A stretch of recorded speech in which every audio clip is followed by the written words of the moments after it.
आपके पास क्वेश्चन है among the following which compound is most basic. A option दे रहा है 6 मेंबर रिंग है, एक जगह NH है। बी ऑप्शन दे रहा है 6 मेंबर रिंग है, NH के साथ CO भी है। सी ऑप्शन है 6 मेंबर रिंग है, NH के साथ इधर CO है। और डी ऑप्शन में NH के साथ इधर C डबल बॉन्ड NH है।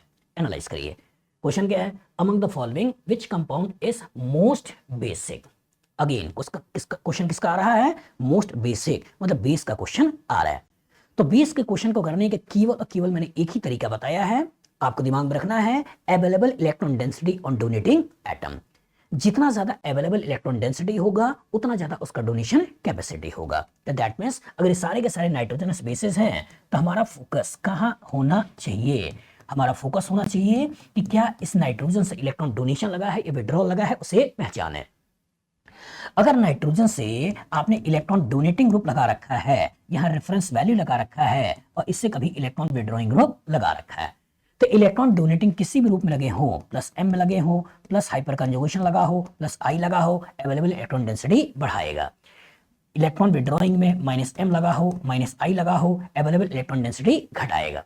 तो जितना ज्यादा पैसा उतना ज्यादा बेसिक कैरेक्टर, जितना कम पैसा उतना कम बेसिक कैरेक्टर, यही पहचानना है। अब एनालाइज करिए, सोचिए।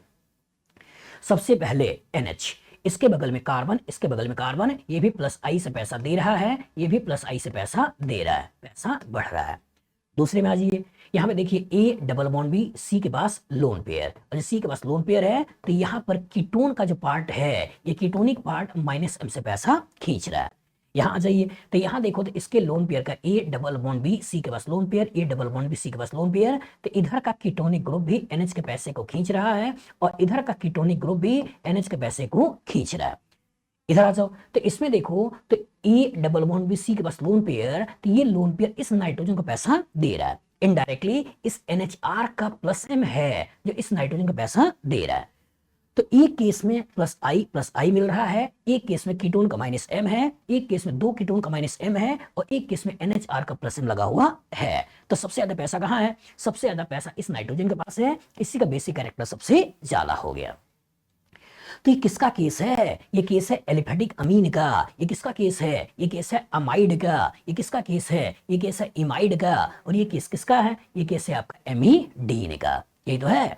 तो इसीलिए आपसे बार बार कह रहे हैं कि बेसिक कैरेक्टर का जो जनरल ऑर्डर है वो याद रखिए। तो सबसे पहले जो बात करते हैं बेटा, वो कौन सा करते हैं, हम करते हैं ग्वानिडीन। तो NH2CNH और ये NH2, ग्वानिडीन।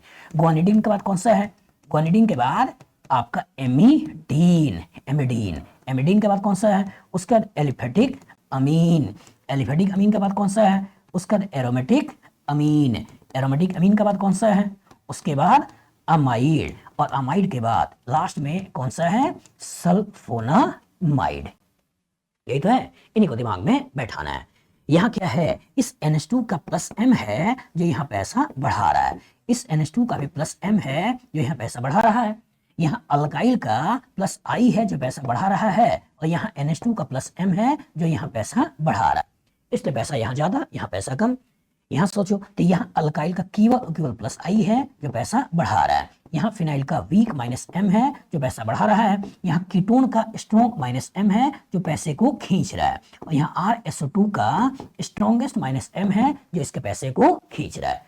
तो सारा का सारा खेल वही नहीं है कि अवेलेबल इलेक्ट्रॉन डेंसिटी जितना ज्यादा उसका बेसिक कैरेक्टर उतना ही ज्यादा।